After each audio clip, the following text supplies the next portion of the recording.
Hello again, folks. It's good to see you. Today we're doing lesson 40 or assignment 40, detecting charge. It generally builds on what we were talking about yesterday. Maybe if there were some things that you were like, I'm not sure what this guy's talking about here. Today should be a day where you can kind of like put everything together a little bit and get ready for the lab, which will be a little bit more of a hands-on. Even though it's virtual, it's going to be a lot more problem solving and applying what we've learned. So today is a good transition from the practical application of these things in a static lab to like the theory. So it's a good one. What you're going to have to do is you're going to have to watch this video that I'm in right now, and you're going to take all the notes I make. So as usual, whatever I do down here, I expect you to do as well. You need to write that down on paper. Here we go. Now, you're going to take the notes and you're going to submit your notes. Now, that's pretty easy, except this is still probably going to be a pretty long video because the notes are a very small part of what we're learning today. The notes are they're important, but I'm going to do some demos too, so it's going to be pretty broken up. So you're going to really have to pay attention, and this might be a slightly longer video. It's going to take most of the day for you to do this one, most of the class. It's a one-class assignment. That's the plan, at least. So we're just going to see how it goes. So you need to go to the page that looks like this in your booklet. That one, detecting charge. And what we're going to do today is we're just going to kind of make notes and summarize the key points for this. So first of all, we know from the law of attraction and repulsives that like charges repel and unlike charges attract. However, this doesn't tell us about neutral objects. And what is that meant by neutral? So we're going to make some notes about that right now. So let's make some notes on your paper. Make sure you got a paper out. Pause it if you need to. And of course, as I'm going through this, I'm going to keep moving. I'm not going to pause and wait for you to write. But if you need to write, pause the video every time I'm taking notes. And I try and say the notes as I write them so that you can hear what I'm saying if my handwriting's a little messy. I've used a darker pen today, and I'm going to try and write a little cleaner because it was pretty gross last time. So let's see what we do here. All right. Oh, sorry, wrong camera. There we go. All right, so we can say this. Assignment 40 notes. So we can say like charges repel, opposite charges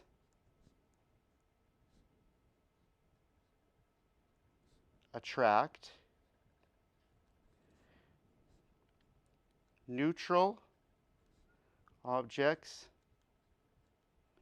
attract to charged objects. And then I will say one more thing here. I will say neutral equals same number of protons and electrons. That's what it means by that. So just to summarize, what that means is that if you have a positive charge and a positive charge, they're going to want to push away. That's going to come into play with the electroscope coming up right away. If you have a positive and a negative, they're going to attract. If you have a negative and a negative, they're going to push away. If you have something that has no charge at all, it's just sitting there perfectly balanced, like an electroscope here should be when it's just perfectly balanced. It's doing nothing. But if you bring a charge near it, that's going to actually attract. And we're going to do an experiment with something called a pith ball later. A pith ball, let me just demonstrate it because it's kind of cool here. Let me grab one. So this is spelt, sorry, I'm still in your shot here. This little tool we have, we'll see if you can see on this close-up camera. That's called a pith ball, and it's just a string with a little styrofoam. Some of them are even smaller, and it's coated in a metal paint. Now, this is just a neutral object. It has no charge because I've grounded it.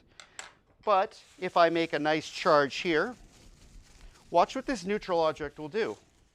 Charged rod, no charge, and watch, it's going to want to touch. It like sucked it in. And as soon as it sucked it in, now it's afraid of it. And ladies and gentlemen, we're going to learn a lot about why that is today. Why is it so? All right. so let's keep going to the slides here. What happens when two neutral objects are rubbed together? One becomes charged and one becomes positively charged and one becomes negatively. I don't think we need any notes from that. So we can move on down there. We don't need to make any notes, but just for a second, remember, anytime you rub things together, they're going to become charged. Depending on that electron affinity scale that we looked at yesterday, you can tell the further apart they are on that scale, the more they're going to change. The closer they are, the less they're going to change. But anytime you rub things together, there is a charge. One thing will slightly become positive by losing electrons, and one thing will become negative by gaining electrons. So we could make a note about that. So let's put a little thing down here.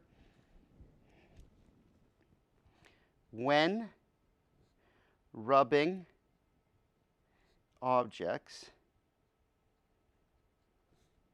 they will become charged.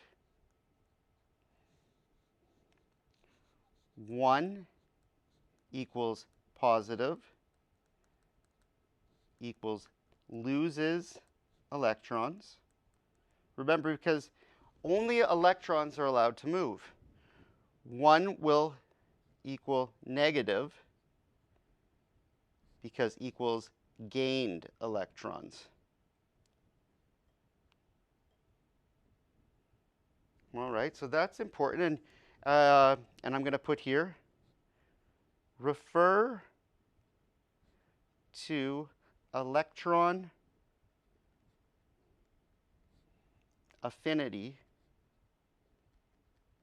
chart to determine how charged objects will become. And what I mean by that, if you need to pause that for a second, go ahead. But what I mean by that is the other day we did look at this chart for electron affinity here. And it said which things tend to lose electrons and which things tend to gain electrons. And I'm going to do this one more time to reinforce it, just because I think it's important that you get this pounded in your head. So let's write this down.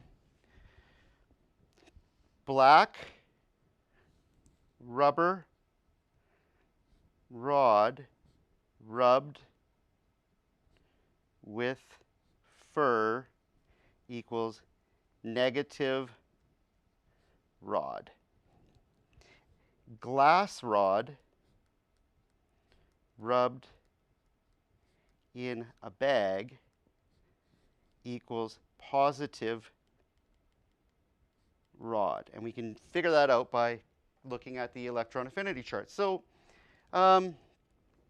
moving on, there is, if you look at the slides, it says there's two ways that you can charge something, and we talked about that again, but I just want to do some reinforcement notes here. So let's look at, oh, sorry, I'm scraping up against this. There we go.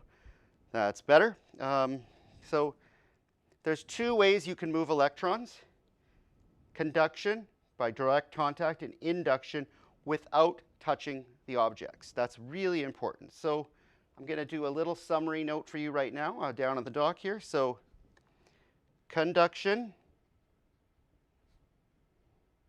equals charging by touching.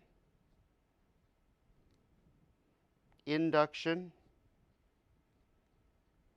equals charging without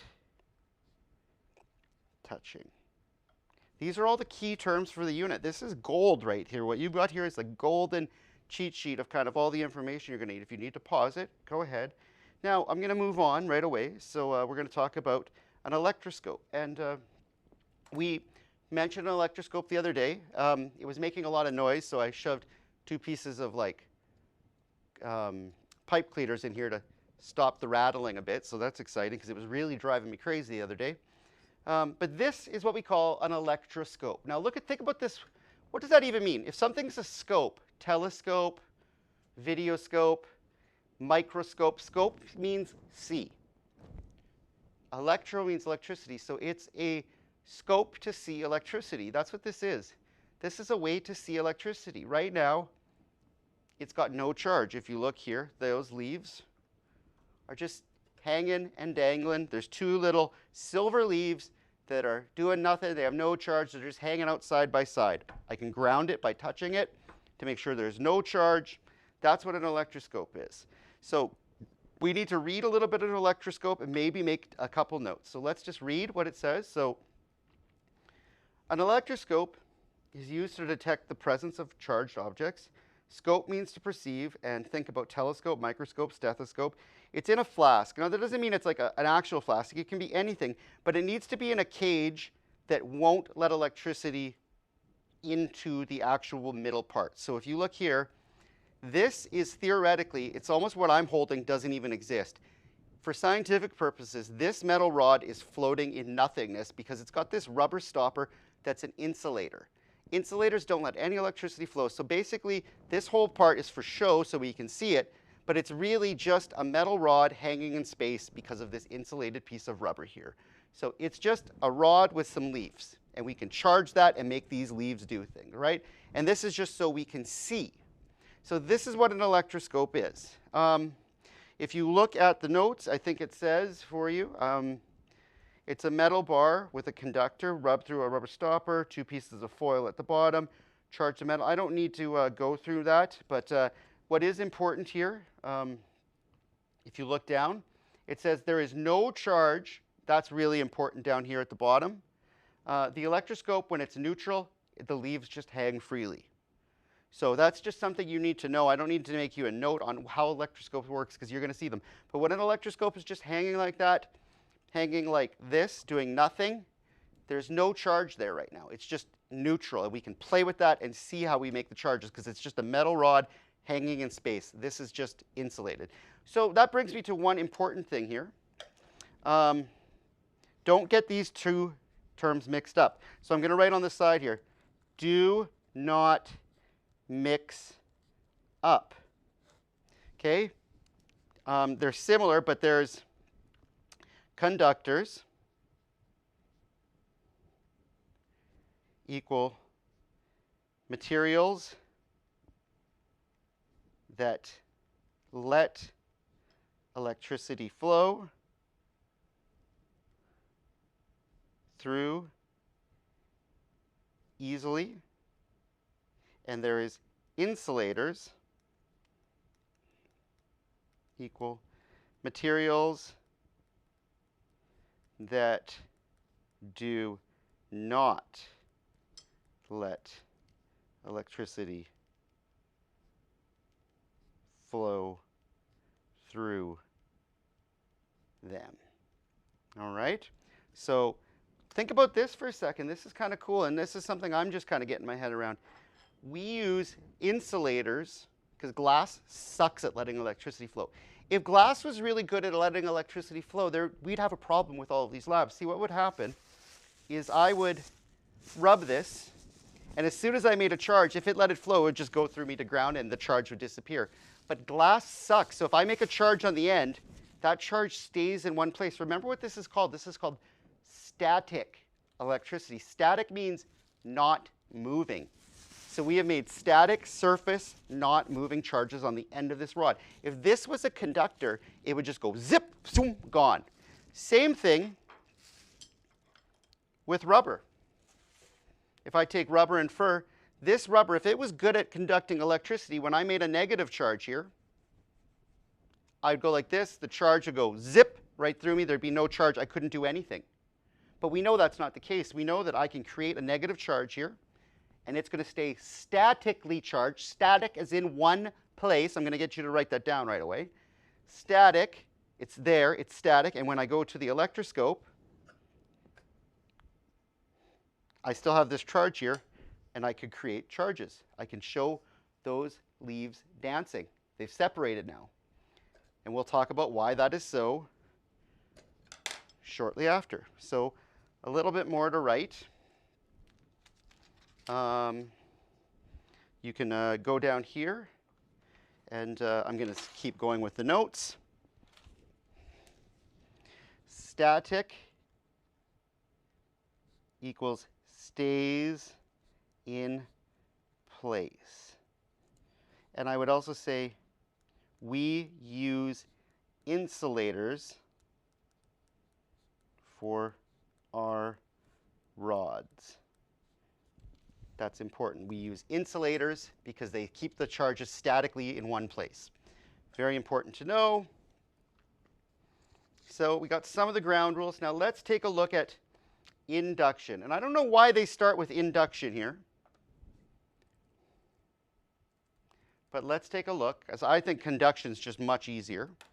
But the number one thing here is to pay attention where the positives and negatives are in the diagrams, because this is what you need to know. You're going to be drawing lots of diagrams coming up with positives and negatives moving around, all right? So let's take a look here, right? One thing to say on the notes is, sorry, I just lost my train of thought for a second. Oh, positives and negatives can move within an object, but only electrons, which are negative, can jump between objects. And let me just repeat what I said yesterday. You can pause that if you need to. But if you are doing a diagram and you're explaining how electricity is flowing and you show positives going from one object, from the rod to the electroscope, and you show positives jumping, nope. The only thing that can move are electrons. So if you're showing positives jumping, you've made a mistake, stop and rethink what you're doing. So let's take a look now. Let's take a look at the slides. All right, so we can make a rod with a negative charge. Oh, I'm going to actually use the document cam instead of this because I can kind of point at things for a second. So what they're saying here is they have made a rod that's negative. So this rod is super negative. We've rubbed it against some fur. And the negatives are here. So when I bring it close, oh, sorry. There we go.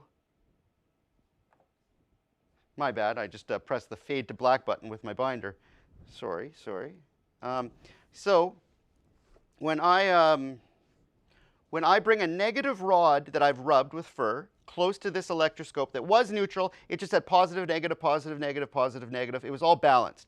All of a sudden, you can see that in this, all the positives are here because positives are attracted to the negative, and they really want to get close to those negatives. And at the same time, the negatives are going to start getting pushed down to the bottom. If you follow here, look at the rod is close, so all the electrons that were in this electroscope are like, ugh, negatives are coming by. I'm going to run down here, and all the positives are like, negatives. I'm going to go and attract to them. So now we've created a charge. We've created an object that actually is more negative at one side and more positive at the other. That's actually called inducing a charge. You have just done induction. So we haven't touched anything. That is the beauty of induction. You bring something close and that object becomes positive on one side and negative on the other, or negative on one side and positive on the other. So you can create a separation of charges within a single object. That is what induction is. I've created a charged object and I never even touched it. Now the problem with induction in the first theory, in the first version, and remember yesterday I said there's like 2 versions of induction and they kind of just do the basic one today, so we're going to stick with that. But as soon as I move that induced charge away, as soon as I move that rod away, the electroscope will return to normal. Let me prove that to you right now, okay? So I'm going to charge a rod up here. I'm going to charge, this electroscope is doing nothing. It's just hanging around. I'm going to charge it up. I'm going to make a negative rod, and you'll see it dance when I bring it close. See how it's dancing? I have induced a charge. That is induction. I've created positives here and negatives down there because they're scared. Remember, negatives don't want to be near negatives, so they run to the bottom. I've created an induced charge, and as soon as I remove it, back to neutral, the positives and negatives bounce again. I can induce a charge. This is induction. So the problem with induction, in my opinion, is that once you remove it, the charge is gone. But let's follow through, and I'll tell you a secret, because I call kind of like induction 2.0, which is like the permanent version of induction, which I really, that's when I think of induction, that's what I always think of in my head. So it's hard for me to teach it on this level, but I'm getting it. So you can see here, the electrons, right? The negatives are pushed to the bottom. And now what happens with those leaves? Think about this. You've got these two leaves that were neutral, and all of a sudden they're full of negatives. And this paper, these little sheets of metal are very light. So if this becomes negative and this becomes negative, what are they going to do? Ah! And that's why it separates, because this electroscope is super light. These little foil things at the bottom are light. So if I make this whole side negative, that piece of foil becomes negative, and the other piece of foil becomes negative, and they push away from each other. That's why they're doing it, right? Think about that. Rewind that if you need to, if you have some problems with that. But what we've done here is we have forced the negatives, because they're scared of this rod, to the bottom. Now the bottom is negative, so the foil separates because this is negative and that's negative, and they split up. The top is very positive. Nothing too crazy. If you remove a rod, everything returns to normal. And like I said, that's kind of a weakness of induction in my mind. But I'll show you the permanent fix as a bonus, which we'll talk about in the next lesson as well. But in the real world here, you can see, I'm going to go to the Mac for a second here. We've gone through that. In the real world, you can do induction cooking. You ever heard of an induction cooker, right? It's one of those pans that as soon as you turn it on, it creates a charge in the element. The pan is the opposite, and you create instant heat. You can boil water in like 4 seconds with an induction stove. It's a little bit complicated, but it's pretty cool. Now, the thing that I really like here, I'm going to show you something. So this is kind of like, this is kind of a timeout. This is kind of a pause. Watch what I'll do here. I'm going to create a charge.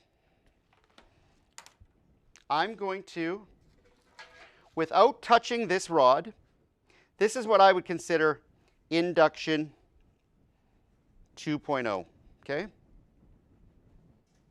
So this is induction 1.0. You got this. I'm going to just create a charge and remove it, right? I pushed the negatives down to the bottom. Those leaves separate. But if I never touch this charge, but I use my body, hey guys, if I bring this here, and my body is a great source of grounding, I can absorb electrons. I can give or absorb electrons compared to this measly little electroscope. So I'm acting as ground. So watch this. I bring this close, and now all of the negatives are there. All the positives are here. Now, if this is positive, how can I make, watch this. I'm going to touch it with my body, not with the rod. I'm going to go like this. And when I remove the rod, I've created a charge. What? What just happened? I brought a rod near, and the leaves separated. I touched it, and all of a sudden, I removed it, and by grounding it while bringing an induction close, I've created a charge. What just happened? Start thinking about that. That's something we're going to do tomorrow. And watch this. You would think, since I used a negative rod here, that somehow in the end I made that negative, right? Because that just makes sense. How am I going to make something positive with a negative rod? Well, with an induction, watch this. If I bring this negative rod, you think, okay, if that's negative and this is negative, those leaves are going to separate more. But watch what happens to the leaves. They start to touch, which means this has become positive. All right, so let's make a couple point form notes on what I just showed you there, all right?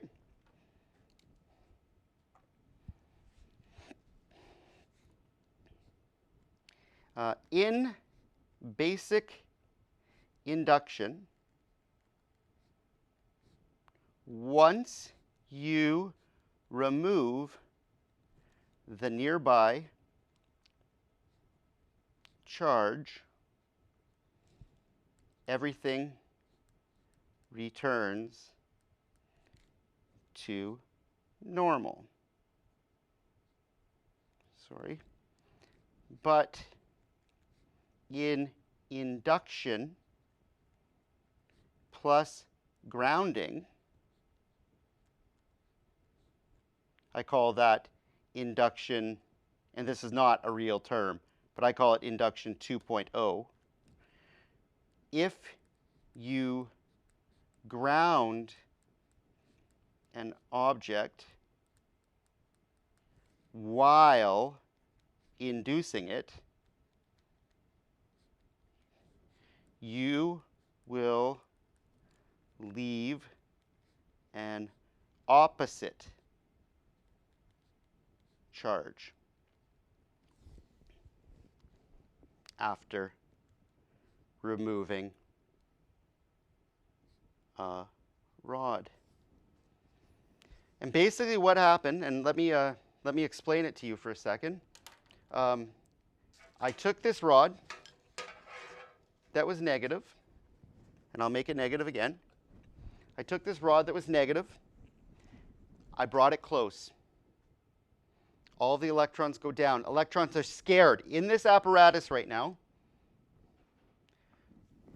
right here, these electrons are scared, so they run to the bottom. This whole thing is like, ooh, electrons, I want to get rid of electrons. I want to get rid of electrons. And the closest they can come to getting rid are going down here. But if I give them an option to run out of here, you better believe they're going to run out, because I'm the ground. So I go close, and the electrons are like, oh, get me out, and then I touch it, and the electrons all, instead of going down there, they leave. They're like, oh, let's get out of town, man. Watch. Oh, wait, I touched that. Sorry, that's my bad. Bring it close. The electrons run away. I remove this. Now I've created a positive charge, the opposite of the rod I use. Because when I bring this close, if this was negative, when I brought this negative rod close again, those leaves would get even further apart, but they get closer, which means I've created a positive charge using induction plus grounding of my body and removing. I've created the opposite charge of the rod we're working with. Man, that's cool. Let's look at it from a positive perspective just for 1 second. And don't worry, we're getting into this in the lab where we're going to draw some diagrams of what's working. But I'm going to ground it. I'm going to grab a glass rod. And I'm going to grab a plastic bag. Man, this stuff is fun. I'm going to take this. I'm going to create a positive charge.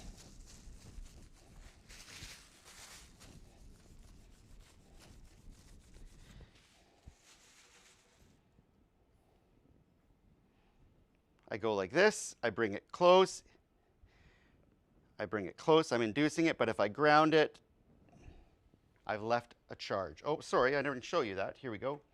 I've got this rod. I bring it close. This is induction 1.0, and then if I add grounding when it's close and remove it, that's induction 2.0, which is kind of permanent. I've created a negative charge because if I bring this close, the leaves will close. How did I make that negative? Can you think of where the electrons moved and what my body did? Somehow my body gave electrons to the object. Think about that. Somehow I gave electrons. Why? Because when I brought it close,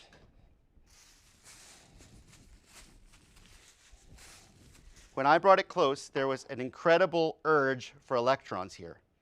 An incredible demand. Electrons are like, oh, I want to jump, oh, I want to jump. And there's a draw. And even my body is like, oh, man, if I could get some electrons over there, And as soon, because this is positive, right? And so electrons want to jump. And as soon as I touch it, I give even more electrons. And then I remove it, and I've made a super negative. Because those electrons that I gave thought they were going to jump to the rod, but they got trapped in here instead. They were closer, but not quite, which left this negative. Because when I bring a positive close, the leaves close now. Man, that is cool. Now, what we're going to do next is super easy, and it's going to be way faster. Conduction is super easy. All it is just electrons run one way or the other. You touch something, bada bing, bada boom, right? So let's take a look at what we're going to do here on the Mac. Oh, sorry, I ran right past it. So in conduction, you basically take a rod with a negative charge, and you can see, oh, I'm going to use the document cam again. In conduction, you bring a negative close. The positives are here. As soon as you touch it, since this area is now very positive, the negatives just jump in, right? So I bring the negatives close. This side of the electroscope is very positive. As I bring that rod close, the electrons just go click, and they jump on, and all of a sudden, I have made all these electrons jump in, and when I remove it, the negative electrons transfer. When I remove, I have left a negative charge. And let's just put that in the real world. And if you need to, read that section to notes steps by steps. It's just a lot of slides saying one thing over and over. And basically, let me explain what's happening here, right? I have nothing going on here. I start with a little bit of induction. Watch this. So I make a negative rod.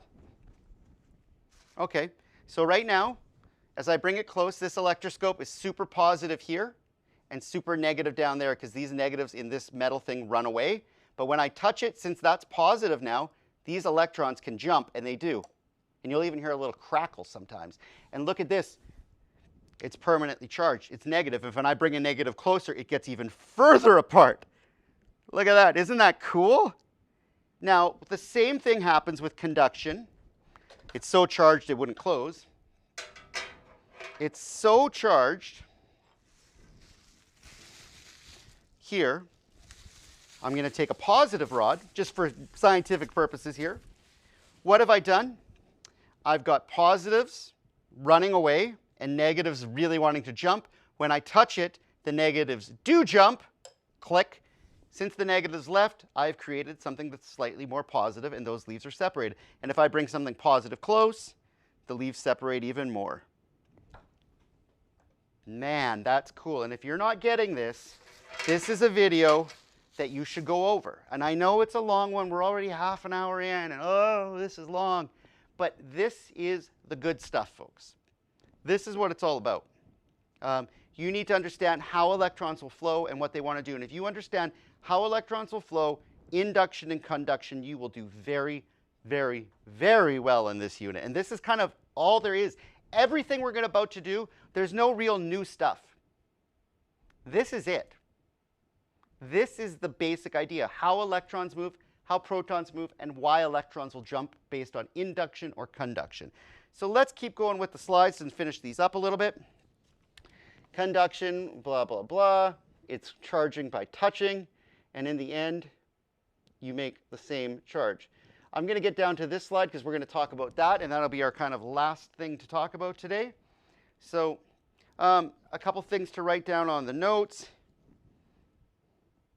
Here we go.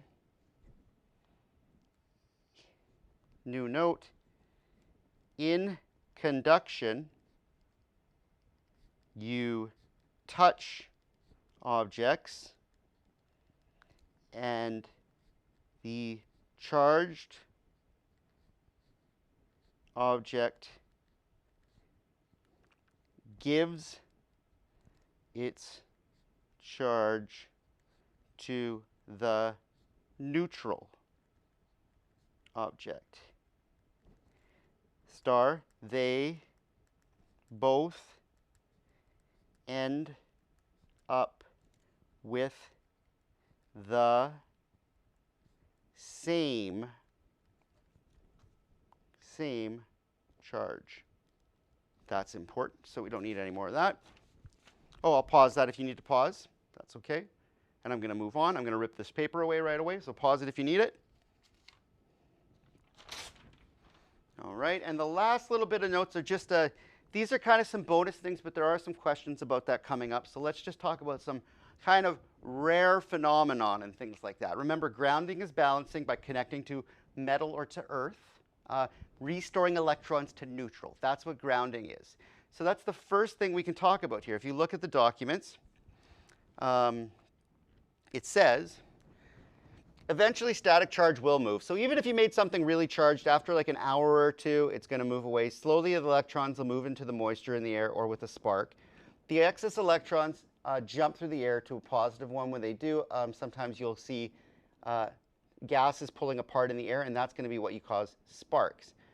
Grounding creates the easiest path for electricity to go to the ground or to Earth. The Earth is so huge that can it accept give electrons without a significant change in its charge.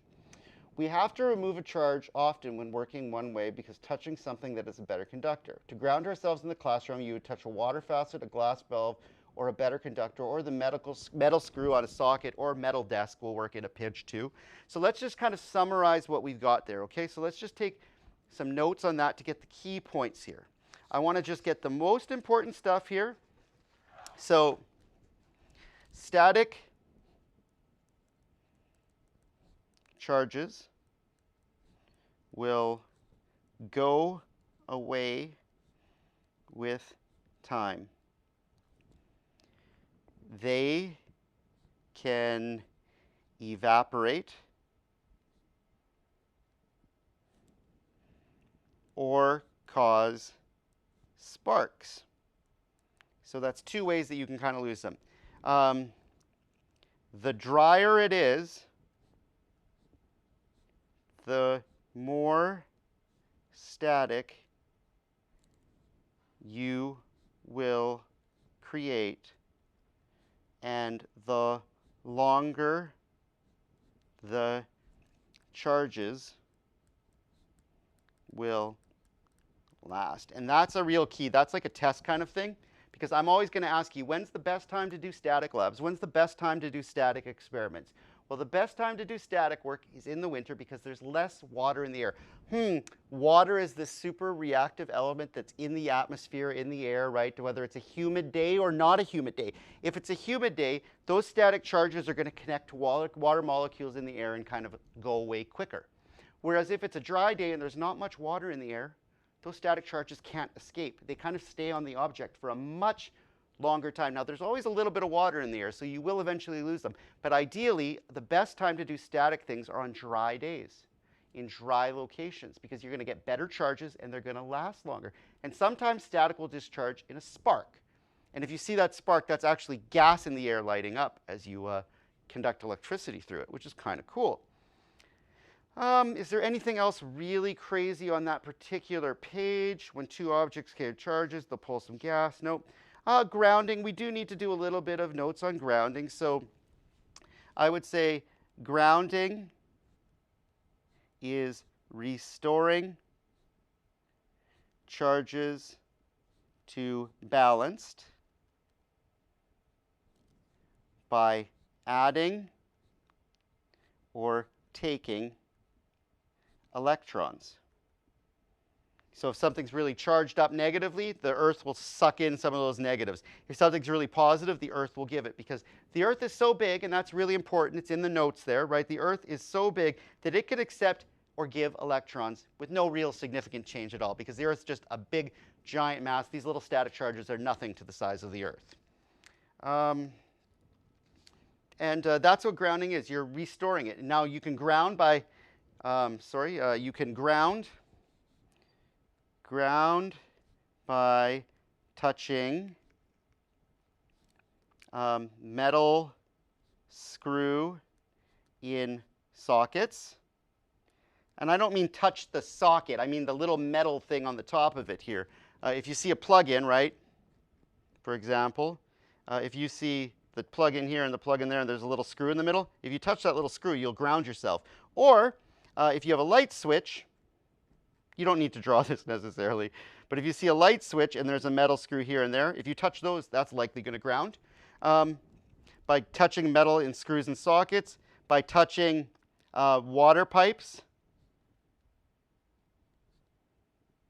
or gas pipes, but they have to be metal, right? You can't touch plastic or rubber gas pipes because rubber doesn't conduct anything.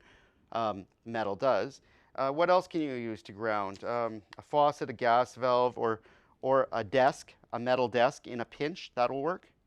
Those are some ways that we can restore everything back to normal. Now, a couple more rare circumstances that we'll just talk about because everybody wants to know about lightning. And we're almost done, folks. I'm sorry this is a long one, but it's the core of the lesson. If you're ever in trouble in this unit, this is the lesson to rewatch because it kind of explains everything, right? Lightning, let's take a look here. Oh, of course it did that. Let me refresh that. Sorry. I think we're on page 27 of the virtual document. See, we're already halfway through this. A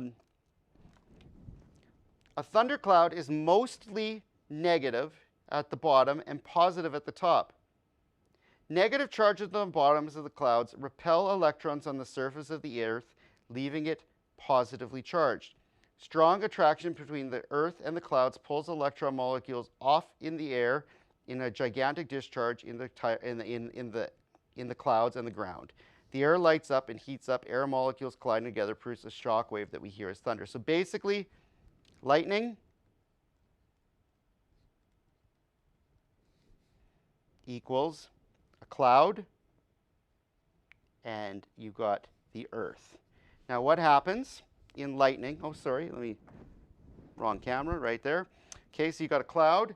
Now, the charges on the bottom of the cloud are negative and positive, and they can't connect through the cloud sometimes. Now, if there's negatives here and the Earth is neutral, what's that going to do? All the negatives, because the Earth in a normal situation has some positives and some negatives. It's ground. It's got everything, right? But what that's going to do is it's going to push the negatives down. It's going to repel them because, remember, negatives push negatives away. So now we've got a positive Earth and a negative cloud. And guess what they want to do? Opposites attract. And since the air has some moisture in it, boom, boom, boom. Right? So if you want to study lightning, you can definitely read that slide a little bit more, or just simply look at the diagram that I did there, right? The top of a cloud is generally positive, the bottom is generally negative, and that's by the cloud running through the air. Because guess what? Clouds going through the sky, you think, oh, clouds flying, that's not creating static. Yeah, it is. Anything moving anywhere in the world is creating static. A cloud floating through the atmosphere is rubbing against air and creating static. The top is generally positive, the bottom is negative. All these negatives at the bottom are scaring the negatives in the Earth further into the ground, which makes the surface of the Earth really positive. Now you got a recipe for disaster. You got a positive Earth and a negative cloud that are close to each other. Connect, kaboom. Very cool. And so this is cool. What could you do to prevent it with a lightning rod? That's the next step. What would you do to that lightning rod? Well, what I would do is I would put a big positive lightning rod, positively charged, up as high as I could, because any negatives on those clouds that want to hit the Earth or hit my building or hit something important instead will be attracted to that positive rod. So let's think about this. Let's look at the lightning rod, right? Oh, let me read it first. So a lightning rod, electrons love to travel easily. They're always wanting to take the path of least resistance. So they will travel through conductors. A lightning rod is a charge by induction. The positively charged lightning rod will be very high in the area, and it's going to attract the negative electrons in the clouds. They're going to connect. So basically, what a lightning rod is,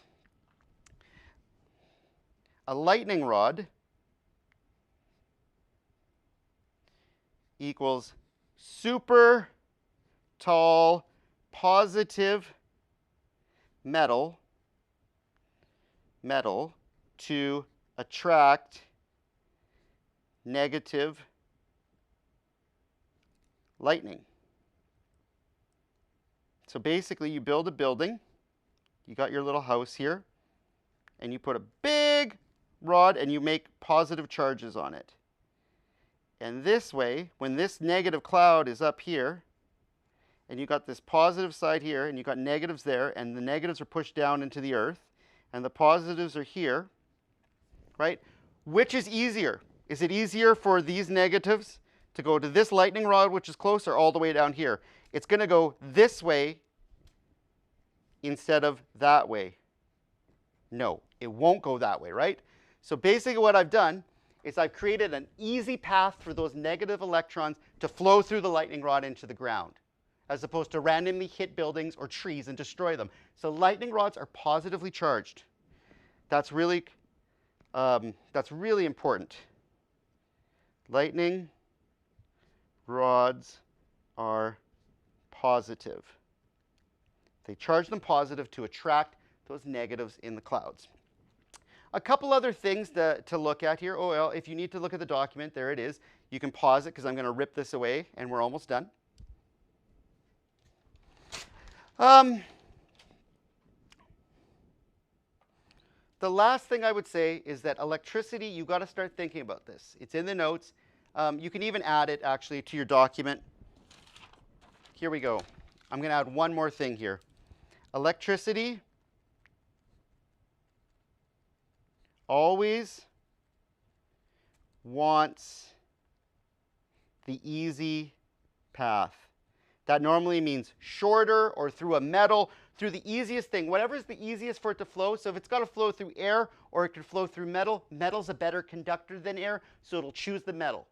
If the metal's closer to the cloud than the earth, it's going to choose the metal. It always wants the easiest way. Electricity will flow through the path of least resistance, right? So the easy path equals path of least resistance. There you go. That's the last of our notes, because we're not going to take any notes on Faraday cages, so pause that if you need to. And we're moving on to the finale here. So the last thing here is Faraday cages. And basically what it is a Faraday cage is basically a static electricity protector. So if you've got cell phones and you're expecting a storm of lightning, or you're expecting solar waves to hit the earth and wipe out all cell phones and kill all electronics, because we are actually entering a period of solar flares coming up. So if you're expecting that and you're anticipating electrical charges, or you're thinking somebody's going to zap your electronics, if you put them in a metal cage that's connected to ground, charges will never get to the object in that metal cage, because there's always an easier way than going through the middle of the cage. It'll go around the metal cage into the ground, because that's the path of least resistance. So in a lightning storm, the safest place to be would be a metal train car. I know it sounds crazy, but if you're inside a metal train car that's connected to the ground, that electricity is never going to want to jump through you in the middle of the train car. It's going to flow around and right to the ground. It has no business going through it, because it's an extra step. And your water is a good conductor, but metal's a great conductor. So a Faraday cage is a metal cage, normally made of chicken wire or metal, that you can put devices in that will never get shocked, because there's always an electric path for electricity to flow through. It's like a shock protector for electronics and things like that. So that's what a Faraday cage is. Now, wow, this was a long one. 47 minutes. I am a terrible person. I apologize for this lesson and how long it was. But like I said, this is the core of it, people. This is the good stuff. Coming up, we're going to do a lab. So your job today was to take all those notes and submit those notes to me. It was a long watch.